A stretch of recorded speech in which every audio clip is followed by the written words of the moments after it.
Hello guys, welcome dito sa aking channel, Kapalaran AJJ. Welcome. At ay para sa lahat ng Libra, alamin natin ko ng messages, vibration, gabay energy, para sa inyong lahat. General reading, so pwede kang makaresonate, gamitin mo ang iyong intuition sa pananood. Okay, Libra.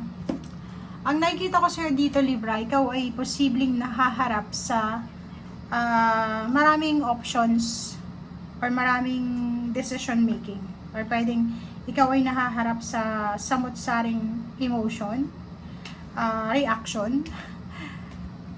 Tingnan mo to, ang daming direksyon ang posibleng ino-offer sa'yo ng universe. Parang kung sa trabaho yan, maraming pwedeng pagpilian, maraming papasukin, or maraming choices. Okay, so kailangan mong magdesisyon bago matapos yung taon ng 2024. Pero ngayon pa lang na October, parang nakikita ko sir dito na medyo nahihirapan ka ng alamin kung anong direksyon yung tatahakin mo or papasukin mo. Pero ang daming possibilities sa paligid mo.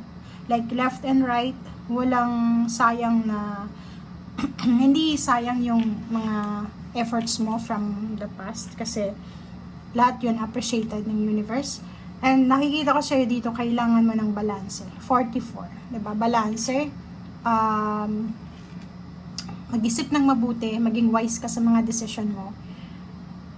Huwag kang magpadalos-dalos, huwag magmadali. Okay? Lalo na sa decision making.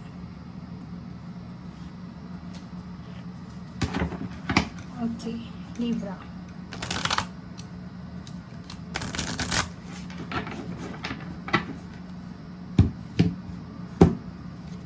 Okay, Chariot, 'di ba? Mabilis, sobrang bilis, mag-iingat ka. Napakabilis ng sitwasyon ngayon, napakabilis ng actions, napakabilis ng mga pangyayari. Pero ang number 7 na to is parang yung tagumpay na minamanifest mo or ina-anticipate mo, yung travel, victory, freedom, happiness, joy, excitement. Ito ay galing sa dedication mo and self-discipline. Like for example, kung ano man itong darating sa taong 2024, sa remaining 3 months of 2024 na tagumpay, dahil yun sa masipag ka and dahil yun sa disiplina mo. Okay? So, nakikita natin dito na maraming rason ka para mag-celebrate kasi maraming accomplishment or pwedeng nasa spotlight ka ngayon. So, ibig sabihin yan, siguro for the past few months, pwedeng months, 3 months ago, 2 months ago, 1 month ago, may mga taong hiningan mo ng tulong pero rejection yung nakuha mo. Ngayon, nasa spotlight ka. Siguro yung mga taong inayawan ka dati ay sila yung mga ngailangan sa'yo sa ngayon. Okay? So, comment down below.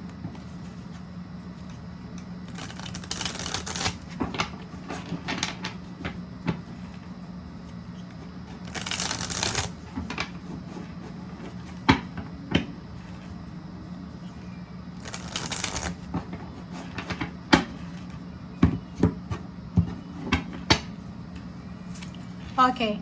So, temperance. Kailangan na kailangan mo to. Hindi lang ngayong last 2 weeks ng October, kundi for the remaining months ng 2024 and then para sa pag-welcome mo ng 2025. Okay? Maraming manghihinayang sa'yo. Okay? Pwedeng ikaw, yun nga yung kasasabi ko lang sa'yo kanina. Maraming parang nireject yung offer mo, yung favor na hinihingi mo, rejection yung nakuha mo. Instead na i-appreciate nila yung work mo, parang nakuha mo is rejection. Yung mga taong yun na nireject ka, ay posibleng makakaramdam sila ng panghihinayang. Kailangan na kailangan ka nila. Okay.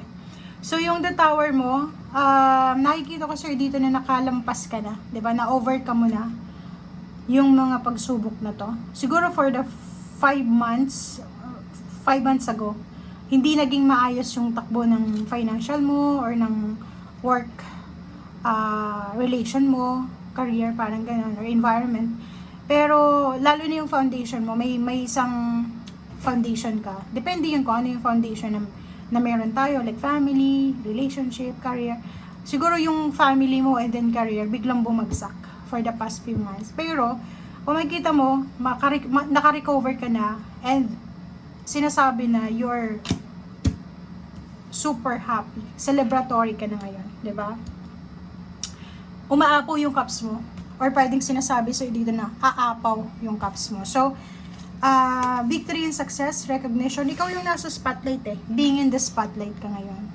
So, yung mga taong hindi mo ini-expect na sila yung makaka-appreciate sa'yo, yun pa yung tao na pupurihin ka, parang gano'n. So, nakikita ko sir dito na ang dami-daming new beginnings sa maraming mga plans, new beginnings, plans, or pwedeng, kung ano man to na pwedeng magdala sa'yo ng tagumpay, travel. Ang chariot na to, tsaka itong 6 of Wands is manifestation ng travel. So, moving forward, positive forward, pwedeng may lilipat ng bahay, lilipat ng negosyo, lilipat ng lugar, lilipat ng kung ano man tong lilipat, kung ano man tong alisan mo or ano pa man. Okay. Okay, so dito naman sa mga possibilities na to. Kasi 'di ba, mahaharap ka sa maraming possibilities, maraming opportunities na pwedeng pumasok sa buhay mo, magbukas na pinto ng pagkakataon. Ang problema lang dito is hindi ka makakapag-desisyon kasi kailangan mo ng financial stability. Parang hindi mo maiiwanan yung pamilya mo. Like, may mga offers siya, pwedeng may offer abroad or sa far places. Hindi mo maiwanan yung pamilya mo sa Pilipinas kung wala kang maiiwanang pera sa kanila. Kasi ikaw yung breadwinner, ikaw yung ganito, ganyan, or ikaw yung tagapag-alaga. Parang gano'n. And 10 of Cups, nakikita ko sa'yo dito na maraming rason para mag-celebrate ka. Okay? Simula ngayong October, since yung iba magbe-birthday, di ba? Happy birthday, Libra, parang ganyan. May celebration na posibleng maganap. Okay? May celebration because ikaw ay mother, because yung pamilya mo ay na-appreciate yung pagiging ina mo or pagiging parent. Sa mga new beginnings na to, pwedeng may bagong baby, bagong trabaho, bagong source ng happiness, bagong source ng income, or kung ano man tong kailangan na i-celebrate. Or posibleng despedida party siya. Okay? So, comment down below if ikaw ay naghihintay ka ng signals or parang signs na kung ano ba talaga yung dapat mong gawin. So, eto, sinasabi ng baraha, kung talagang gusto mo, as much as possible, gawan mo ng paraan, gawin mo. Pero kung nagdadalawang isip ka, dahil masakit sa kalooban mo, wala kang pera, or pwedeng may sakit ka, or may masamang pakiramdam mo, pag-isipan mo mabuti. Okay? So, thank you for guys for watching and see you again. Bye!